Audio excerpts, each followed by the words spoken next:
inside. Claudine is almost totally deaf. Her deafness was caused because her mother contracted German measles, sometimes known as rubella, in the first few months of her pregnancy. You start. The pregnancy didn't go very well. I had an infection at the beginning of the pregnancy. When she was born, she was very small and she was covered in spots, so they tested her and found that it was a German measles infection. Listen, the bubbles. After that, we realised that she was blind and deaf. She had a heart condition which had to be operated on within a few months. And as she grew, we realised she was cerebral palsied as well. Her legs had no muscle tone to them. We were told she was very retarded because she didn't smile, and they didn't think that she had much of a future at all. 1, 2, 3, 4. She's quite different now. She can walk and run. Her legs are just a little bit weak. Her heart is fine, and nobody knows why, but her eyesight has improved, which is marvellous. But her hearing is very poor. She has very little hearing. Right. Brown, isn't it? Put it in the water. That's it. Now wipe it. Good girl. Claudine, turn it over. Look, it's dirty. It's dirty. That's right. That's it. With a great deal of love and attention, Claudine will be helped towards leading a normal life, but her handicap will always be with her. And there are 90 children born each year who suffer as badly, if not worse, than she does. And all because of a seemingly harmless little disease called German measles. 6 cups. There's a lot of cups. And the cups are clean.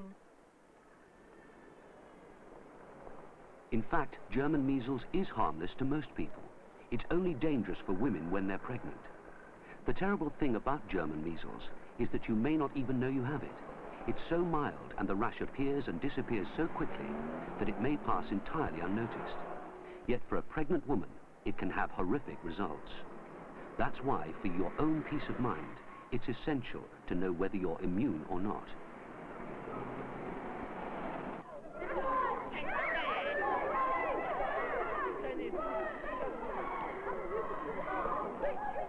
The easiest way to stop rubella damage occurring is to vaccinate all schoolgirls before they reach an age when they can have children.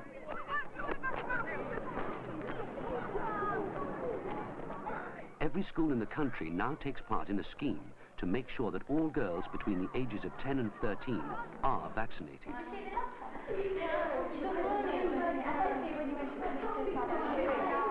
Yet 1 schoolgirl in 3 misses the vaccination, sometimes because of absenteeism, sometimes because parents object, and most often because parents think their daughter has had German measles already. But 2/3 isn't enough. Only when every schoolgirl is vaccinated will there be no more rubella damage.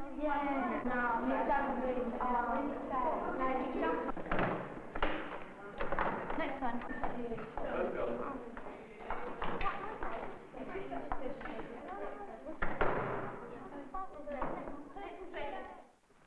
Hello, Miss Powell. Hello, Doctor. Have a seat. Thank you. I gather you want to have a talk about rubella? Yes. The thing is, there was no... If you missed the vaccination when you were at school, or if you were at school before 1970 when immunization began, you can still very easily find out if you're already immune to rubella by a visit to your family doctor. In fact, 4 out of every 5 women are already immune through contact with the disease. But only a blood test will confirm that for you. Sure, it's simple. We take some blood from you and send it to the laboratory, and we know we have the result within a week or so. And if you're immune, which 4 out of 5 people are, there's no problem. If you're not, it's merely a question of an injection, and then you're immune for life. And if you come into contact with German measles when you are in the early stages of pregnancy, then there's no harm to the child whatever. Rubella is too dangerous to ignore, so make sure you're immune to it. After all, the ones who are in danger aren't really in a position to help themselves. I just didn't know I could be vaccinated. I didn't realise at all. I knew about the damage that rubella did, but like everybody else, I thought it would never happen to me. I thought it would be 1 in a million. I think it's the worst handicap I've ever come across, to see a baby that is blind and deaf and physically affected. Well, it's not much of a life. Yes, very good.